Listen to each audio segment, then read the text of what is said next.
میرے محترم دوست بزرگ عزیزوں، اللہ کی ذات عالی پر یقین کیے بغیر نہ کسی خطرے سے بچا جا سکتا ہے اور نہ کسی خیر کو حاصل کیا جا سکتا ہے، اس لیے کہ اللہ کی ذات عالی سے فائدہ اٹھانے کے لیے کائنات کا یقین نکلنا شرط ہے۔ اللہ کی ذات عالی سے فائدہ اٹھانے کے لیے کائنات کا یقین نکلنا شرط ہے۔ جن کے دلوں میں کائنات کا یقین ہوگا وہ یوں سمجھیں گے کہ جو کچھ کائنات میں ہوتا ہے کائنات سے ہوتا ہے، اور جن کا یقین اللہ کی ذات عالی پر ہوگا وہ یوں مطمئن رہیں گے کہ جو چیز اللہ کی طرف سے مجھے پہنچنے والی ہے وہ پہنچ کر رہے گی۔ کسی نقصان سے بچنے کے لیے تدبیر کرنا خلاف توکل نہیں ہے، لیکن جن کے دلوں میں واقعی ایمان اور اللہ کا تعلق ہوتا ہے نا، اللہ رب العزت ان کو خطرات کی طرف سے مطمئن فرما دیتے ہیں۔ زیادہ تدبیریں وہ لوگ کرتے ہیں یقین جن کا کمزور ہوتا ہے، زیادہ تدبیریں وہ کرتے ہیں جن کا یقین کمزور ہوتا ہے۔ جس کا یقین جتنا کمزور ہوگا وہ تدبیریں اتنی زیادہ کرے گا، اور جس کا یقین اللہ کی ذات پر جتنا زیادہ ہوگا وہ کچھ تدبیر کرنا چاہے کرے گا، کر لے گا، لیکن کبھی کبھی اللہ رب العزت اپنی ذات سے یقین اور امید کرنے والوں کو تدبیرات سے مستغنی بھی کر دیتے ہیں، تدبیرات سے مستغنی بھی کر دیتے ہیں۔ اللہ کی ذات عالی پر یقین رکھنے والے وہ تدبیرات سے استغنا کو تصور نہیں کر سکتے، وہ تدبیرات سے استغنا کو تصور ہی نہیں کر سکتے۔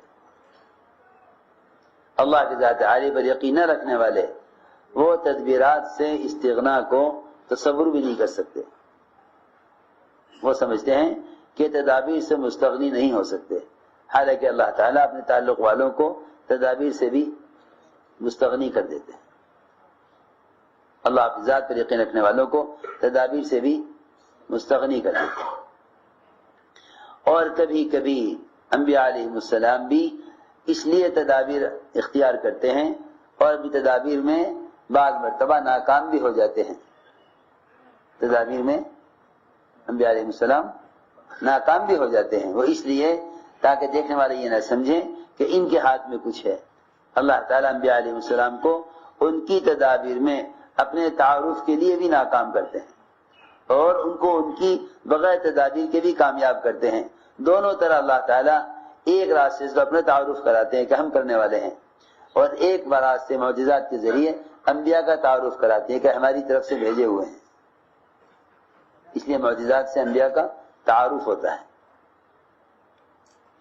اور انبیاء علیہ السلام تدابیر میں ناکام ہوتے ہیں، وہاں اللہ تعالیٰ اپنا تعارف کراتے ہیں کہ کرنے والے اللہ ہیں۔ انبیاء علیہ السلام سارے جمع ہو کر بھی اپنی چاہت سے کسی ایک شخص کو ہدایت نہیں دے سکتے، تو دونوں رخ ہوتے ہیں انبیاء علیہ السلام کے ساتھ۔ ایک ایسا رخ ہوتا ہے جس سے لوگ سمجھتے ہیں کہ ان کے ساتھ غیبی نظام ہے، ایک وہ رخ ہوتا ہے جس میں انبیاء علیہ السلام پریشان ہوتے ہیں، اس سے لوگ سمجھ لیتے ہیں کہ نہیں، کرنے والی ذات اللہ کی ہے۔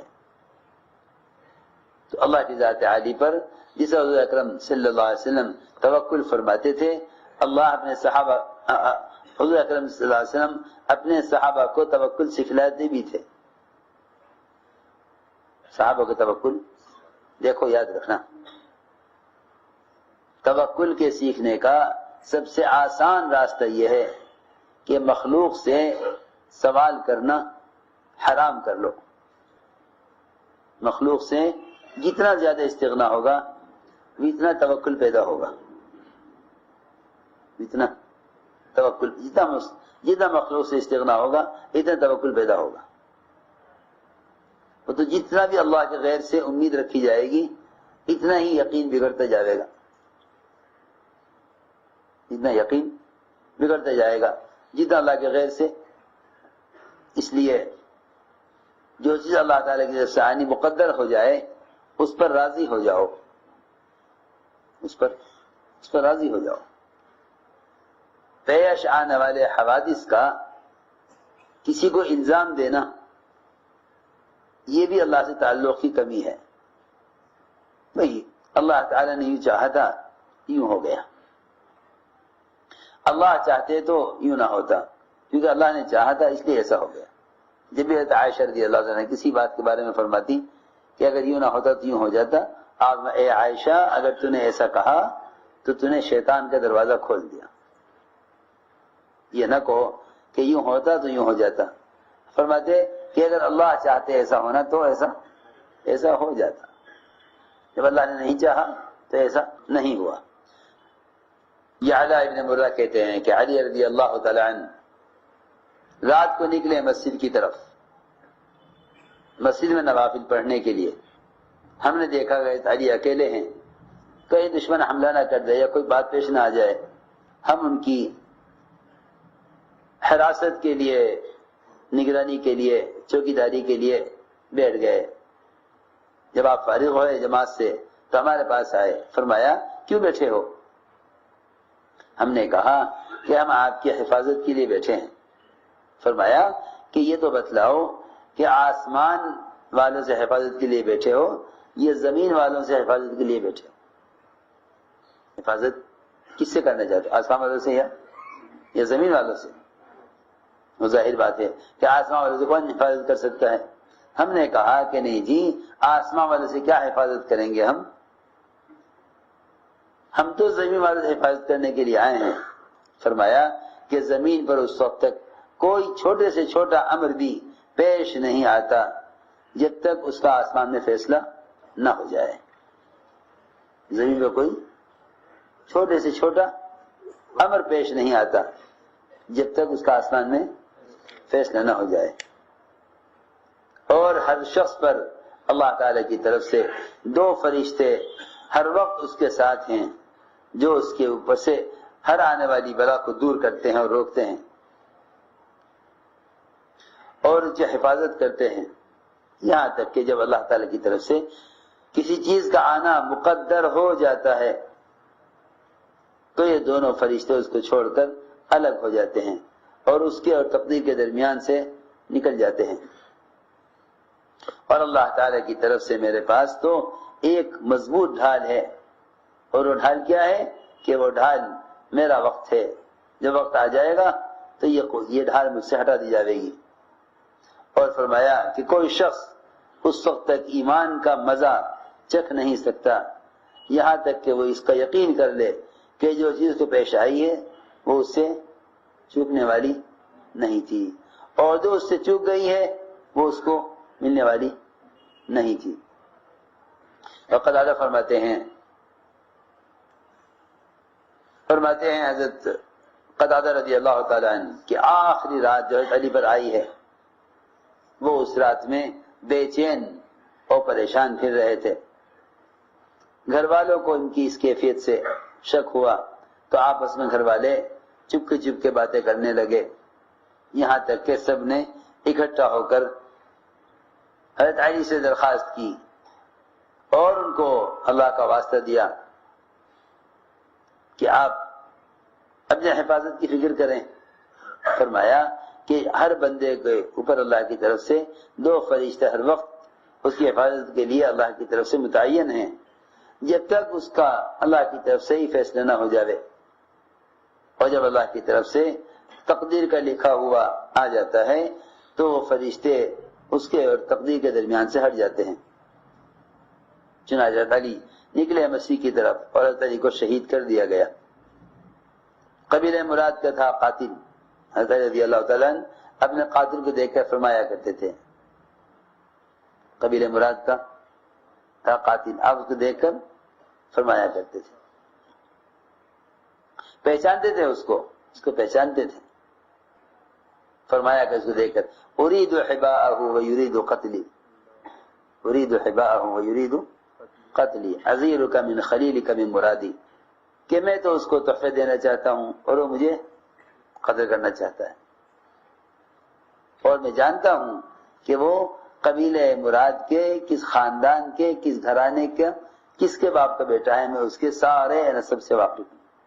اپنے قاتل کو اس کے پورے خاندان اور قبیلے قرض اٹھانے کے اعتبار سے جانتا ہوں اچھی طرح، میں اسے تحفہ دینا چاہتا ہوں، وہ مجھے قدر کرنا چاہتا ہے۔ تو جانتے تھے۔ چنانچہ ایک آدمی ابو مجلس کہتے ہیں کہ ایک آدمی قبیلہ مراد قاتلی کے پاس آیا، علی رضی اللہ تعالیٰ عنہ مسجد میں نماز پڑھ رہے تھے۔ اس آدمی نے آ کر کہا کہ قبیلہ مراد کے کچھ لوگ آپ کو قتل کرنا چاہتے ہیں۔ حضرت نے فرمایا کہ ہر شخص کے ساتھ 2 فرشتے اللہ کی طرف سے اس کی حفاظت پر متعین ہیں۔ جب اللہ تعالیٰ کی طرف سے تقدیر کے لکھا ہوا آ جاتا ہے تو یہ دونوں فرشتے اس کے اور تقدیر کے درمیان سے ہٹ جاتے ہیں۔ اور موت تو سب سے مضبوط ڈھال ہے، سب سے مضبوط ڈھال ہے۔ مطلب یہ ہے کہ جب تک موت کا وقت آئے گا نہیں، اس وقت تک کوئی کچھ نہیں کر سکتا۔ سب سے مضبوط ڈھال موت ہے۔ حضرت علی سے کہا گیا کہ کیا ہم آپ کی حفاظت نہ کریں؟ فرمایا کہ ہر شخص پر اس کا محافظ وہ اس کی موت ہے، اس کی موت اس کی محافظ ہے۔ جعفر بن محمد کہتے ہیں کیونکہ مطلب اس کا یہ ہے کہ موت سے کوئی حفاظت نہیں کر سکتا۔ ایک روایت محمد جعفر بن محمد اپنے والد سے نقل کرتے ہیں کہ 2 آدمی حضرت علی کے سامنے کوئی جھگڑا پیش کیا، چنانچہ علی رضی اللہ تعالیٰ عنہ جہاں کھڑے تھے وہیں بیٹھ گئے دیوار کے سائے میں ان کا فیصلہ کرنے کے لیے۔ ایک آدمی مومنین کہاں بیٹھ گئے آپ؟ یہ دیوار گر رہی ہے دیوار گر رہی ہے، آپ یہاں سے ہٹیے۔ حضرت نے فرمایا جاؤ اپنا کام کرو، اللہ تعالی حفاظت کرنے والے کافی ہیں، اللہ حفاظت کرنے والے کافی ہیں۔ بیٹھے رہے اور ان کا سارا جھگڑا سنا، ان کے درمیان فیصلہ کیا۔ جب وہاں سے فیصلہ کر کے اٹھ کر چلے گئے تب دیوار گری اوپر سے۔ ایک روایت میں ہے کہ عبداللہ ابن مسعود رضی اللہ تعالیٰ عنہ بیمار ہو گئے، اس بیماری میں جن کی وفات ہوئی ہے اس میں تو عثمان ابن عفان رضی اللہ تعالیٰ نے ان کی عیادت کی، پوچھا کہ کیا شکایت ہے؟ پوچھا، لوگ پوچھتے نا آگے بیمار سے کیا شکایت ہے، وہ ساری بیماریاں بتائیں گے، ساری بیماریاں بتائیں گے، لیکن صحابہ سے کوئی پوچھتا کہ آپ کو کیا شکایت ہے تو فرمایا جب مسعود رضی اللہ عنہ نے کہ شکایت کیا ہوتی، میرے گناہ ہیں۔ مجھے کیا شکایت ہے؟ فرمایا میرے گناہ ہیں۔ فرمایا آپ کیا چاہتے ہیں؟ فرمایا اپنے رب کی رحمت چاہتا ہوں۔ عیادت کرنے والوں نے کہا کہ ہم ڈاکٹر کو لے کے آئیں جو آپ کا علاج کرے۔ فرمایا ڈاکٹر نے ہی تو بیمار کیا ہے۔ کیا مطلب ہے اس کا؟ اس کا مطلب یہ ہے کہ تم جو ڈاکٹر لانا چاہتے ہو اس ڈاکٹر کے ہاتھ میں شفا نہیں ہے، جو شفا دینے والا ہے اس نے ہی بیمار کیا ہے، جو شفا دینے والا ہے اس نے ہی بیمار کیا ہے۔